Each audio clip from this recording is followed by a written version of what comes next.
Anakku kabeh Bagong, Petro lan Gareng aja lali. Iki Kang Rama Semar Badranaya ana ing wektu iki arep pitutur marang kowe telu. Yo, pitutur apa, Pak? Ayo gendang, Pak. Segera, as soon as possible, sesegera mungkin ngono kuwi. Aku sudah tidak sabar. Aku itu orangnya sudah tidak sabaran. Harus ini cek-cek gendang. Ora sabaran piye tak tutuk dhewe melan. Ya jenenge wong tuwa arep ngendika ya kudu sabar. Alon-alon tata atine.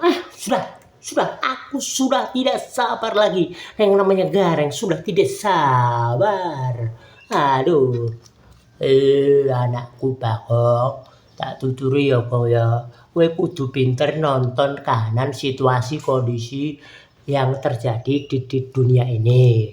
Contohnya apa Pak? Contohnya biar kowe ana capjika kowe melu pasang capjika. Loh, aku kan mengadu nasib pada saat itu, Pak. Mengadu nasib iki maksudnya aku dikei duit 1000 Bapak supaya mbok menawa aku usaha iki duit 1000 iki iso dadi 10.000, iso dadi 100.000. Aneh yo. Ning kan kowe nyatane yo akhire malah sepedamu sing mbok nggo sekolah kae malah mbok dol. Ayo, piye? Jarine sepatune ilang di anu colong koncone malah didol sepatu kok didol piye ngono kuwi. Oh iya. Wah, aku ya keneng. Ya, Bagong harus seperti itu. Bagong tidak betul. Bagong yang namanya Bagong seperti itu tidak betul. Aku yo iso. Aku mbiyen yo ngono kuwi. Lah, wong Gareng kuwi ya padha wae mbiyen wae ya ngono. Wong sepeda motore bapak yo digadekke. Jarine disilih Pak, aku nyilih motore arep nang ngone koncoku belajar kelompok. Belajar kelompok wonge mulih sepedane ra mulih ditakoni bapake. Jare sepedamu ndi, Reng? Ora mbok gombleh anu kok rusak di bengkelke sik, Pak. Ngono. Iya bengkelke sok pirang-pirang dina, pirang-pirang sasi akhire bapak dhewe sing njupuk kok pegadaian wis Gareng wis ora pokro. Ayo anakku kabeh iki ya tetep ana lupute, tapi bapakmu ya tetep ngapura. Apa kang dadi kelupute anak-anakku kabeh, Bagong, Gareng maupun Petro iki kabeh tak belani kabeh yen salah ya tak apura. Iya, Pak. Terus aku kudu pinter nonton kahanan sing piye. Contohnya saiki zaman sekarang itu adalah zamannya sudah digital. Yalah, zamannya sudah digital. Kalian belajarlah untuk bisa membuat konten-konten digital yang sangat bermanfaat bagi orang lain. Sehingga orang yang menonton itu mendapatkan istilahnya pencerahan, mendapatkan hidayah, mendapatkan ilmu tambahan, sehingga kamu pun juga nanti mendapatkan bayaran atau royalti dari kontenmu tersebut. Contohnya apa Pak? Contohnya kaya ngene iki, kowe iso nggawe video konten YouTube ya. YouTube engko akhire kalau sudah memenuhi 1000 subscribe, 4000 jam tayang ngono kuwi ya kowe iso dimonetisasi karo YouTube, terus iso metu gajiane AdSense atau cair tiap $100 ngono kuwi. Ya, betul, harus seperti itu.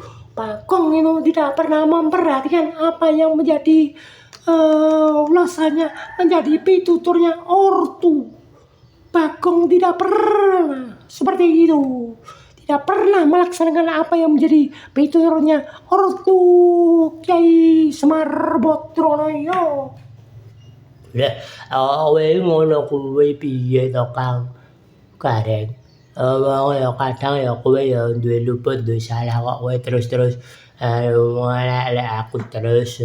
Wis ora do padha congkrah crah gawe bubrah rukun agawe santosa wae ya toh. Kalau kita memang melihat itu kesalahan teman, kesalahan saudara, kesalahan siapapun, contohnya ono peribahasa, kuman di seberang lautan itu tampak. Kuman di seberang lautan itu tampak. Tetapi gajah di pelupuk mata itu tak tampak. Gajah ono sing ngarep matamu kuwi ora ketok, malah kuman cilik sak cilik-cilik menthik ning nggon segara kidul ning seberang lautan kono malah mbok gedhek-gedhekke ngono kuwi ya itu.